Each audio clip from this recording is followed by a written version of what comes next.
Muito bom dia, gente. Vamos dar continuidade aos nossos estudos. Então, seguindo aqui dentro do capítulo 4,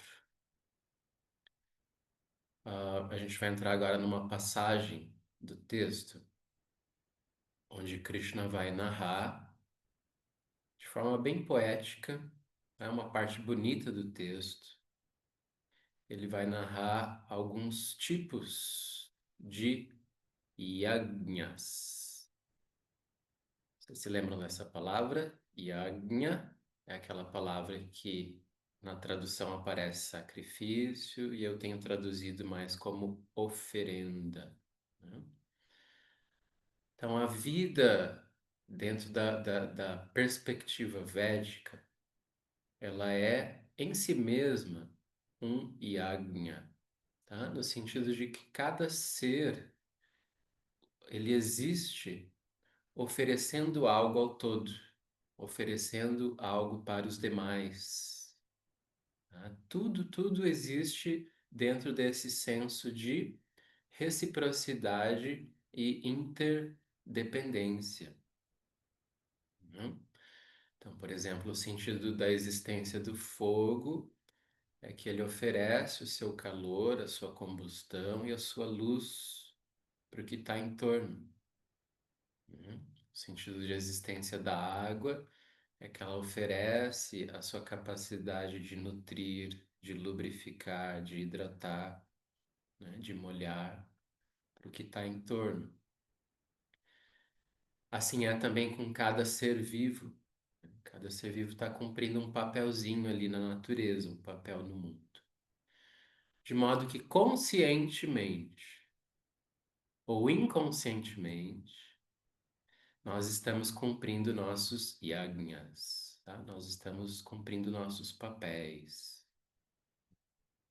E Krishna vai ilustrar que formas como esses yagnas, eles são vividos, muitas vezes ritualizados, tá? Para que a gente possa se lembrar de que a vida, toda ela, é um yagna, é um ato de oferenda, tá? A vida é um ato de oferecer-se ao mundo. Então, a gente vai entrar nessa passagem. Lembrando que a gente acabou de ver aquele verso onde ele dizia que o gnani, a pessoa que tem a visão espiritual, ela percebe Brahman, a natureza espiritual, na oferenda que ela faz, naquilo que ela está oferecendo, nela como sendo o oferecedor.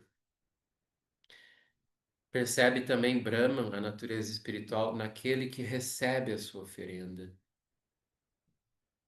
E, portanto, todos os atos, todos os itens, né, todos os elementos envolvidos nessa ação de oferecer são reconhecidos como da mesma natureza de Brahma, mesma natureza espiritual essencial.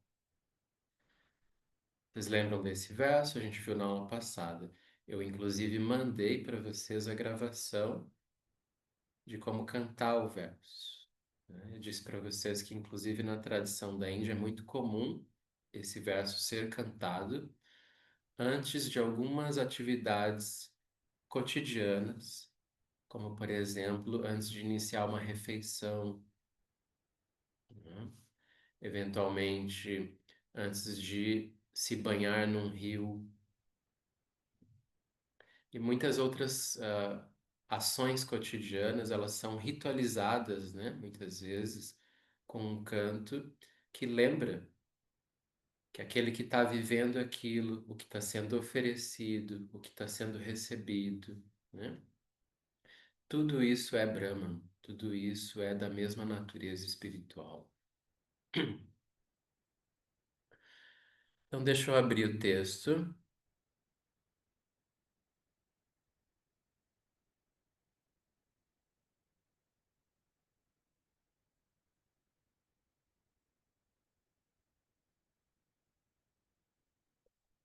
Então, esse foi o verso 24 que a gente viu, né? Então, Brahman é o instrumento com que se oferece. Brahman é o ato da oferenda. Pelo Brahman, ou seja, pelaquela pessoa que está oferecendo, né? A oferenda é feita no fogo do Brahman. Então, o fogo é aquele que recebe a oferenda, que também é Brahman. E aí, então, ele diz, né, que Brahmaiva tena gantavyam, apenas o Brahman é o grande objetivo, né, daquele que medita neste Brahman em suas ações. Então, eu expliquei para vocês esse conceito aqui, é bem importante. Brahma Karma Samadhi. Então, temos a palavra Samadhi aqui, que é a ideia de contemplar, meditar. Meditar em quê? Em Brahman, na natureza espiritual absoluta, dentro das ações. Então, enquanto se executa qualquer ação, a consciência está em Brahman. Isso é a descrição de Samadhi aqui, né? Esse é o Brahma Karma Samadhi. É o Samadhi onde eu contemplo a presença de Brahman em cada ação.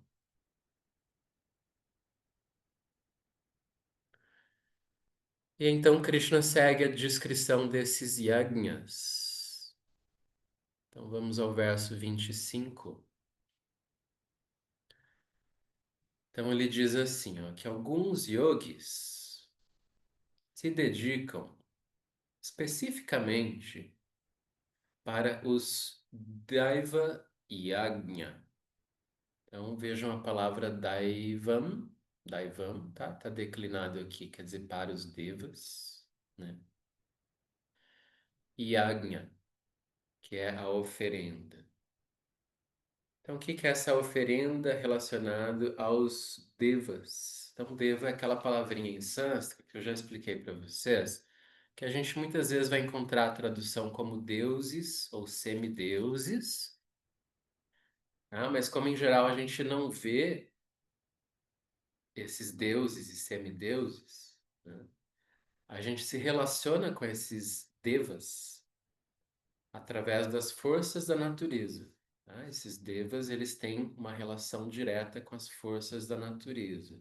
Ou seja, o Agni, o fogo, é um deva. Tá? Jala, a água, é um outro deva. O vento, Vayu, é um deva. O sol, né, que está iluminando o nosso dia, gerando calor, energia para a atmosfera, ele é um outro deva. A lua é um deva. Todos os planetas, né, Marte, Vênus, Saturno, que estão de alguma forma influenciando também as nossas vidas, né, eles são devas. Assim como também o nosso planeta Terra, onde a gente habita. Então, o planeta como um todo é um deva. A terra em que a gente está pisando agora, né, a terra que acomoda o nosso corpo, a terra que hospeda a nossa casa, é um deva. Então, quando a gente pensa em deva enquanto deus e semideuses, parece uma coisa meio distante, né? E assim, parece isso remete a uma cultura muito arcaica lá da antiguidade. Faz lembrar também os gregos e os egípcios adorando os deuses, né? E hoje em dia a gente não tem mais essa relação com essas figuras. Porém, na essência, essa relação permanece. Porque do que os Vedas estão falando? Dessa relação com a terra, com os rios, com o sol, com a lua, com os astros, com o tempo, né? Todos esses são devas. Então, Krishna está dizendo que alguns yogis, eles se dedicam especificamente a fazer oferendas, praticar atos de oferendas direcionados aos devas. Tá? Um exemplo bem comum. Muitos de vocês conhecem o Gayatri Mantra, que é aquele mantra que é dedicado ao sol. Então, na cultura védica é muito comum que os brahmanes, que são iniciados nesse mantra, todos os dias, nos três sandhis, tá? O que são os três sandhis? São três momentos do dia específicos em relação ao movimento do sol. Então, quando o sol nasce, depois ao meio-dia e depois quando o sol se põe.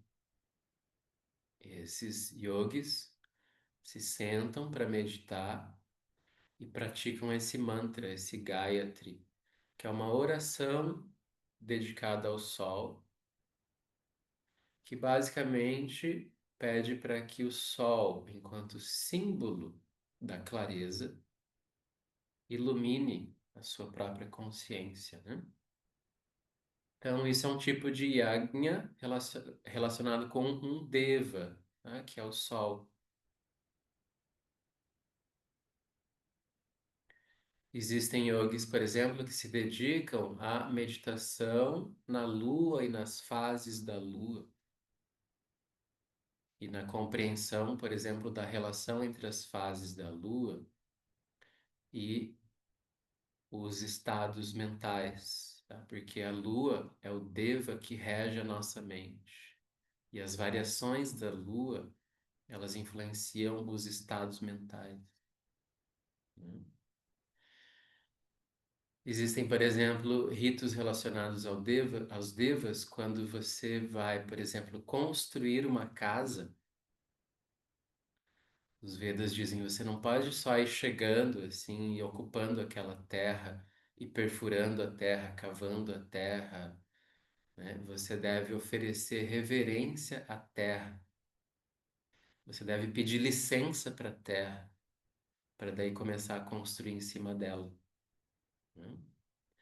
Então, existem várias formas dentro da tradição védica onde atitudes, orações, ritos são feitos em reconhecimento a esses devas, tá? A essas forças da natureza. E aí Krishna menciona isso aqui.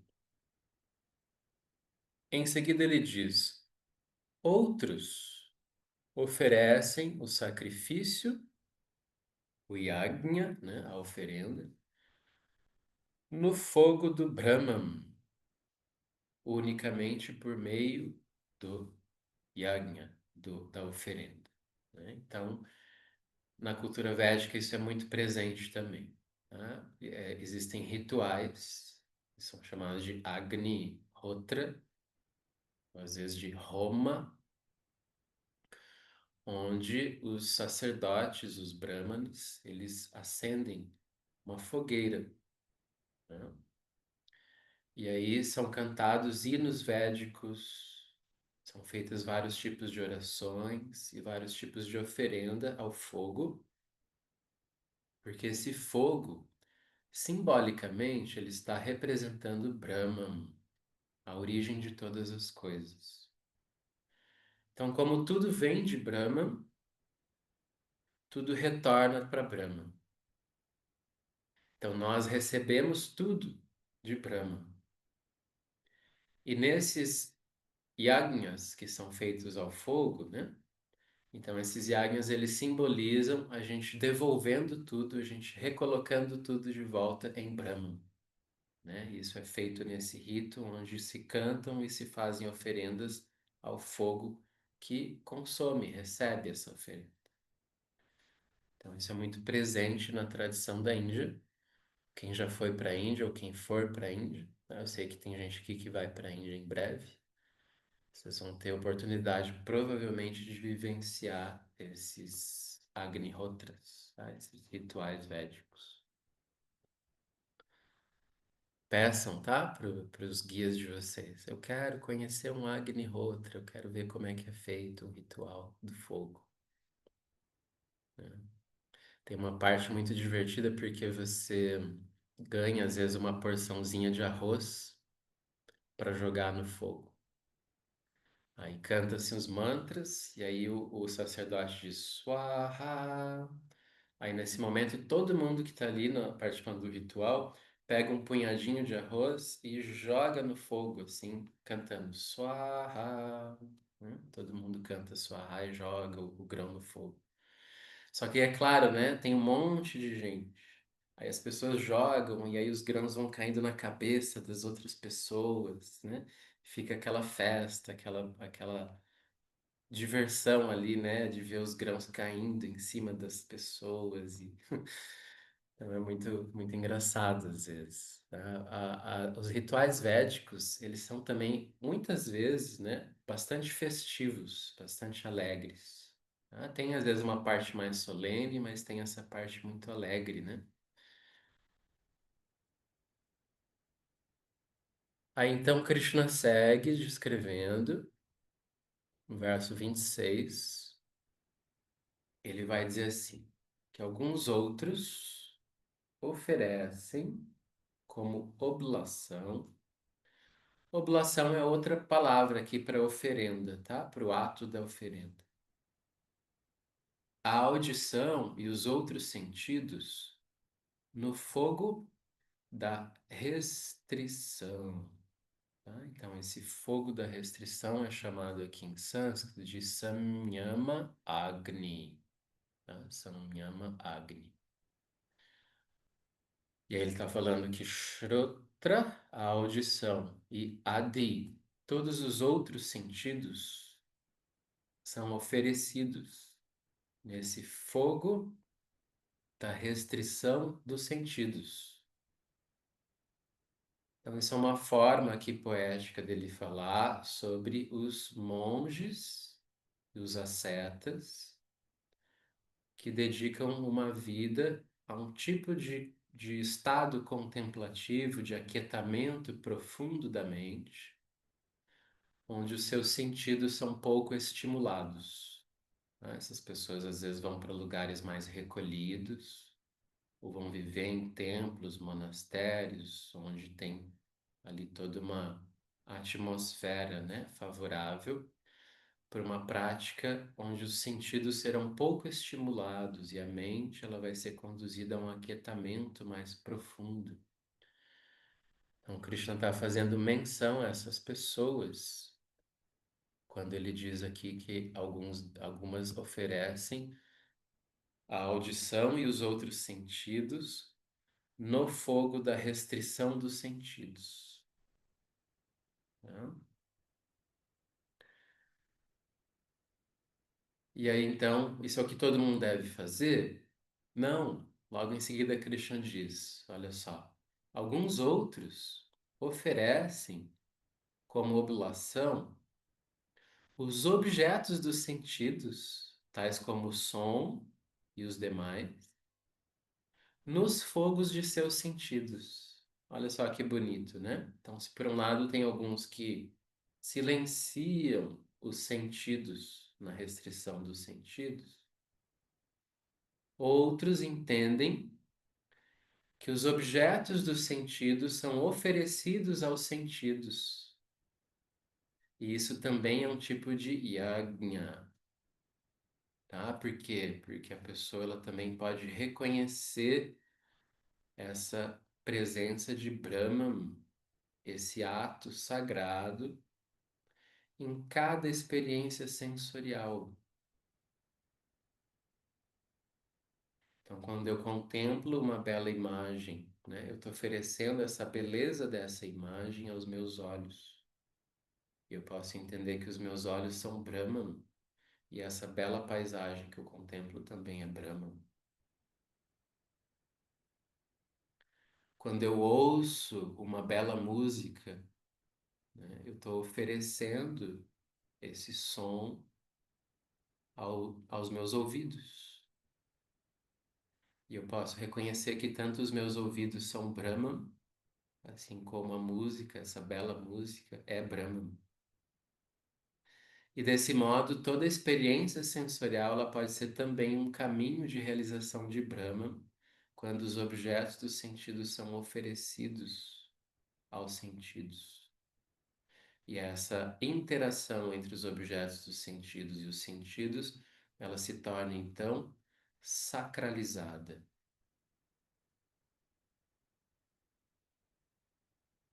Tá? Esse é o caminho enfatizado por Krishna na Bhagavad Gita, porque o, a maior parte das pessoas que vão seguir aqui, né, esse caminho orientado por Krishna, essas pessoas não são monges. Essas pessoas não são esses ascetas que vivem na restrição dos sentidos. Né? Essas pessoas somos nós que estamos continuamente vivendo a experiência sensorial. Porém, essa experiência ela pode ser sacralizada, ela pode se tornar uma forma de realização de Brahman em si mesmo. Né? Isso, inclusive, é o que caracteriza toda a vertente mais tântrica da tradição védica. O Tantra ele tem essa ênfase numa apreciação estética, né, da relação entre o mundo sensorial e os sentidos, e entendendo isso como sendo uma manifestação divina.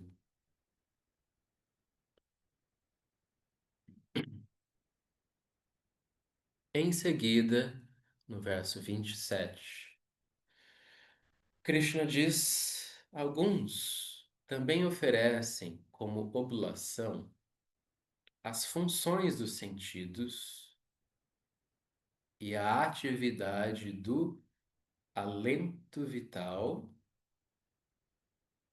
no fogo do yoga, do controle da mente iluminada pelo conhecimento. Né? Vamos olhar um pouquinho o sânscrito aqui, ó. Então ele diz assim que essas pessoas, essas outras pessoas, então o cha quer dizer apare quer dizer outros, né? O que que eles fazem, ó?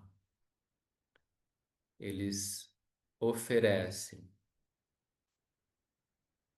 as ações de todos os sentidos. Então, sarva, todos. Indriya, sentido. Karmani, as ações. Então, oferecem as ações de todos os sentidos. E prana karmani, a ação do seu prana, do seu alento vital, da sua energia vital, oferece aonde? Né? No Agni, tá? No fogo, aqui ó, Agnau, no fogo, do Yoga, do Atma Samyama, que quer dizer o controle da mente.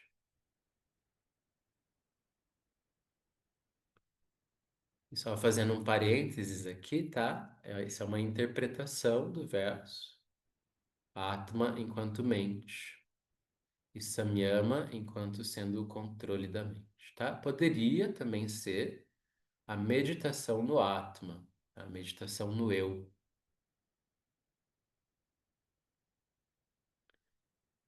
Porém, a tradução que Ramanuja escolhe é essa, tá? Oferece a ação dos sentidos e a ação do prana no fogo do yoga da mente controlada e iluminada por jnana, pelo conhecimento. Então, jnana dipite, tá? Essa palavra dip quer dizer iluminado.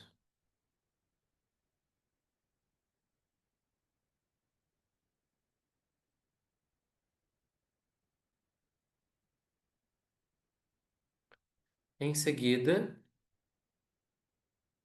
Krishna diz: outros, autocontrolados e resolutos, executam o sacrifício dos seus bens materiais. Então, isso é chamado de Dravya Yajna. A palavrinha Dravya se refere às coisas materiais. Então, o que que seria esse sacrifício dos bens materiais? Eu atear fogo na minha casa? Né? Não. tá? Eu fazer doações materiais, tá? Caridades. Isso é muito enfatizado também na cultura védica, tá? Em geral, pessoas que têm boas condições materiais devem fazer caridade, né? A pessoa deve destinar uma parte daquilo que ela tem, daquilo que ela obtém, em benefício dos outros. Isso é Dravya Yajna. Outros executam Tapa Yajna. Então aqui aparece a palavrinha tapa, que é traduzido como austeridades, né? O que que são austeridades bem típicas, assim, por exemplo, a pessoa fazer um jejum, né? A pessoa às vezes fazer um tipo de peregrinação, onde ela vai caminhando, né, uma distância longa até um determinado lugar. Existem diferentes tipos de tapa, né? Então, tapa geralmente é traduzido como austeridades ou disciplinas, e aqui é chamado então de tapa yagna, né? São oferendas que são feitas através de tapa. Depois temos o yoga yagna. Então, a própria prática do yoga como um yagna. Tá? Praticar yoga não é assim uma espécie só de um privilégio pessoal, né? Às vezes pessoas que são muito comprometidas socialmente, elas pensam assim, ah, eu não tenho tempo para ficar fazendo essas coisas para mim, quando as outras pessoas não têm essa oportunidade de viver o mesmo que eu, né?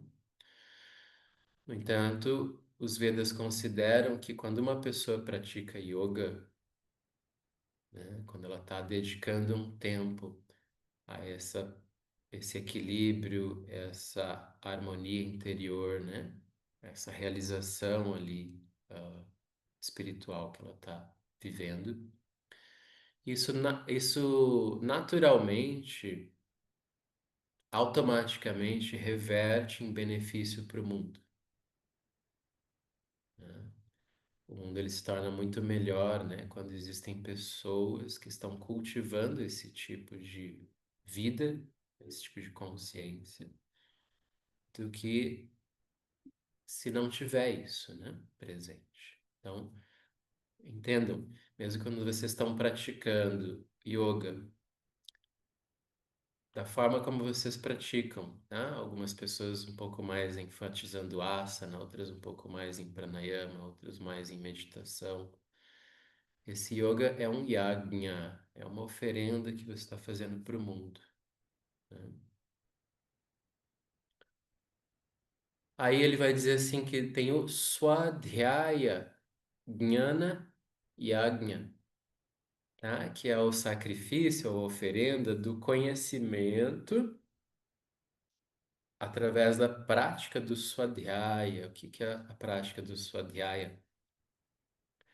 É a recitação e o estudo das escrituras.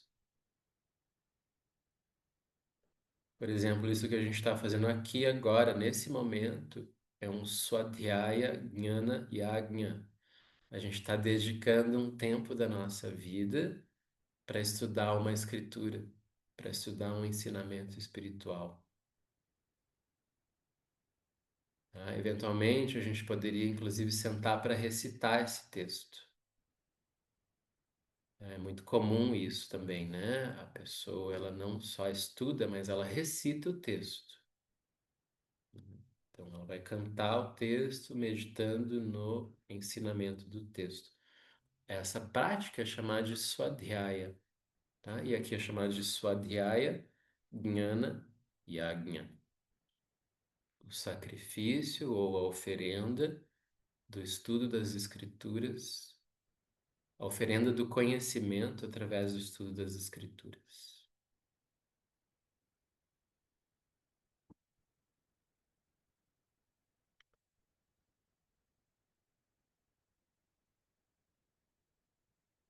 Então a gente vai só até esse ponto. Krishna vai continuar descrevendo outras formas de yajna ainda, tá? Mas eu vou deixar isso para a aula que vem.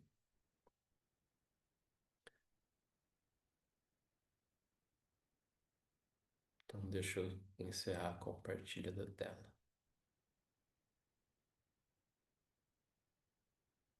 Vocês vejam que Krishna está sendo bem amplo, né, em possibilidades para a gente entender o yajna em vários aspectos da vida, em vários tipos de ações que a gente pode fazer, de modo que, de uma forma ou de outra, todos se sintam incluídos, né? Pode ver que algumas pessoas vão ter mais propensão para um tipo de yajna, outras pessoas um pouquinho mais para outro tipo, e tá tudo bem, todos estão incluídos nisso. Alguma questão para vocês?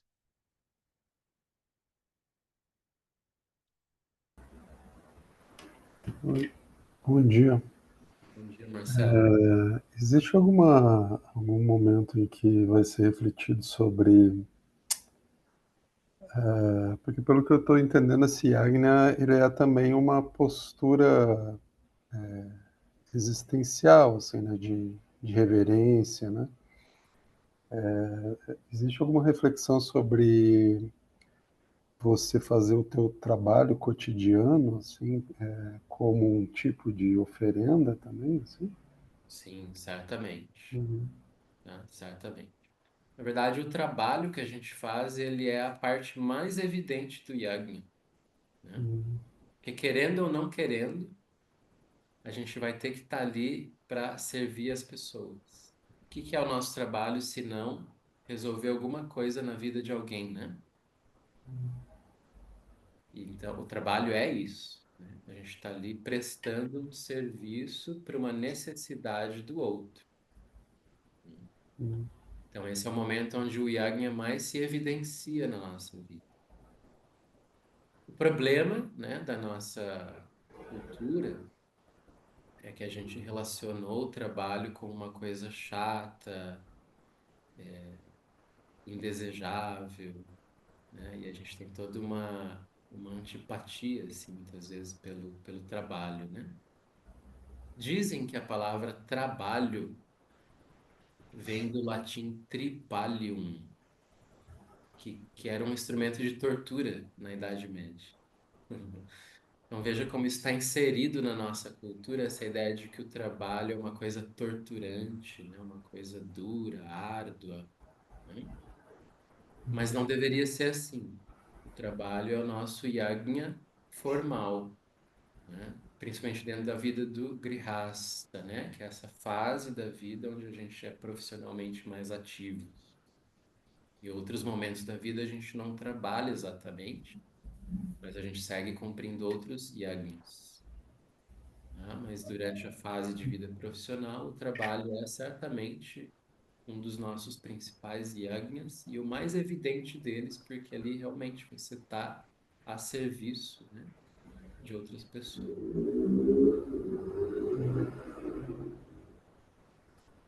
Eu entendo fortemente que o meu trabalho nada mais é do que realmente fazer esse serviço, né? Prestar um serviço para as pessoas, e também levar um pouco de felicidade, de alegria naquele momento que eu estou fazendo.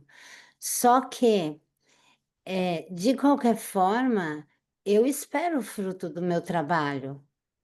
É isso que fica complicado, assim, porque eu não estou trabalhando só por amor, eu não estou trabalhando só por entregar aquele momento único para cada pessoa, mas eu também espero ter o retorno, no caso, o retorno financeiro, para que eu consiga movimentar a máquina que é a vida. E Sim. fica complicado pensar dessa forma. Não, mas isso está bem correto, Glau. O que acontece é o seguinte: ah, o que o Krishna critica aqui é quando a pessoa ela não tem esse sentimento de oferenda, ela não tem essa visão, né, de que ela está produzindo um bem comum ao dedicar algo, ao trabalhar, né, com algo. e ela tem só a visão mesquinha do que ela ganha com aquilo. E isso é muito comum, a gente sabe que as pessoas têm muitas vezes essa consciência, né? Ela quase não está preocupada realmente com o bem que vai chegar para o outro. Ela está preocupada só com o que ela vai ganhar através daquilo. Se a gente equaliza a nossa ação, entendendo, né, que primeiro, acima de tudo, vem o que eu estou oferecendo. E em segundo lugar, daí vem o que eu recebo como recompensa, retribuição dentro dessa ordem natural da vida de reciprocidade, né? Aí tá tudo bem, né? Não é que assim a gente precisa anular essa parte, né, de que a gente pode receber alguma coisa em troca. Só que a gente não fica mirando nisso apenas, tá? A gente mira primeiro na oferenda e depois a gente recebe, acolhe, né, aquilo que vem como reciprocidade da vida. O problema é quando a gente inverte essa ordem e fica atuando só em função do que a gente quer para si, sem entender que no fundo a gente está cumprindo um papel, né, de oferecer, de gerar algum tipo de benefício para o mundo. Hoje em dia é muito comum, tem pessoas que têm, assim, às vezes jovens, né, que têm esse projeto de vida. Ele escolhe uma profissão só porque dá mais dinheiro para ele, porque ele pode ficar rico com aquilo, sem nem considerar se ele tem vocação para fazer aquilo. Muitas pessoas querem, por exemplo, viver só de rendas, né, do tipo assim, eu não preciso trabalhar, eu não preciso fazer nada por ninguém, é só o dinheiro caindo na minha conta, né? Esse tipo de mentalidade é o que Krishna ele vai dizer assim que isso destrói o sentido da vida, né? Inclusive é muito comum que pessoas que entram às vezes muito a fundo nessa coisa mais mesquinha, né? Elas perdem mesmo o sentido da vida. A vida vai ficando totalmente assim sem sentido, né? Mas se eu tenho essa ideia de que eu estou contribuindo, né? Eu estou oferecendo. E aí, consequentemente, porque a vida tem essa lei de reciprocidade, eu também recebo alguma coisa em troca, tá tudo certo, porque o yajna é isso. A ideia de que tá todo mundo oferecendo uns para os outros. A vida é essa lei de reciprocidade, né? Eu faço a minha parte, a natureza faz a parte dela, os outros seres vivos fazem a parte deles, e aí tá todo mundo oferecendo e recebendo, tá? A gente não precisa se abster completamente do receber. A gente só não deve ficar focado nisso, exclusivamente nisso. O ato de oferecer, ele pode vir assim como a primeira consciência que a gente tem, né? E depois o que se recebe fica como uma outra coisa que vem em seguida, né? Mas não como sendo o foco principal.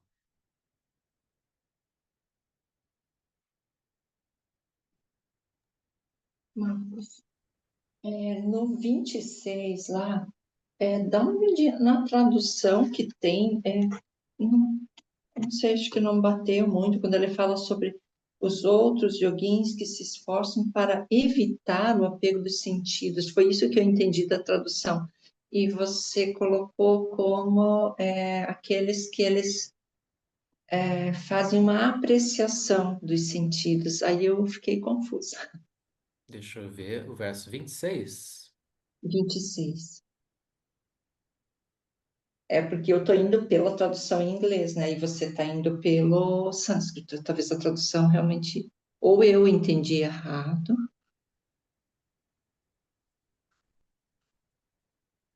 Como que tá em inglês? Em inglês. Meu inglês não é tão bom assim, mas vai lá. Other yogins endeavor to prevent the attachment to the sense objects by abstaining from the sense gratification through the discriminative process of deprecating their value and enjoyable nature. Então, eu entendi que eles se esforçam para Uhum. evitar esse apego, né? To prevent the attachments. Ok, ok. Isso tá bem Isso é psi. Aham, tá. Isso realmente é uma tradução do sânscrito para o inglês, né? Que já dá uma certa interpretação para esse aspecto. Mas que, assim, isso faz sentido, tá? O que que acontece? O problema da relação entre os sentidos e os objetos dos sentidos é que eles geram um apego egoísta aos objetos dos sentidos, tá? Uhum. Então, o que que é comum, assim, pra gente, né? Você vai, por exemplo, num parque que tá lindo, assim, todo florido, todo bem, assim, paisagisticamente, né? Embelezado ali, com as plantas, as flores. Aí você logo, seu ego logo pensa, ai, que lindo esse parque, eu queria que fosse o quintal da minha casa. Né? É mais ou menos assim que funciona a nossa relação com os objetos dos sentidos. A partir do momento que aquilo nos agrada, né? Aquilo nutre os sentidos de alguma forma, aí logo entra o ego querendo se apropriar daquilo para si, gerando apego. Porém, Prender pássaros porque são bonitos, colher flores e- porque são belas. é, exatamente, né? Então, por exemplo, aí eu vou lá, eu gosto do canto do pássaro, aí eu pego o pássaro e prendo na gaiola para ele ficar cantando ali para mim. Então a gente tem essa relação com com os objetos dos sentidos. Mas aqui, Krishna está falando da gente sacralizar essa relação entre os objetos dos sentidos e os sentidos, entendendo isso como Brahman, como sendo parte dessa natureza espiritual maior. E aí, nesse sentido, eu tenho essa capacidade de reconhecer Brahman, reconhecer Deus em cada objeto dos sentidos, né? E dessa maneira eu posso apreciar aquela experiência sensorial sem criar apego a ela, sem ficar reivindicando aquilo para mim, né? Porque eu Entendi. reconheço aquilo como Brahman, né? Isso é Deus, isso não é Uhum. meu, isso é de Deus, Uhum. né? E aí eu aprecio isso como sendo de Deus, como sendo do todo. Então esse é o sentido, né? Entendi. Tá ótimo. Obrigada.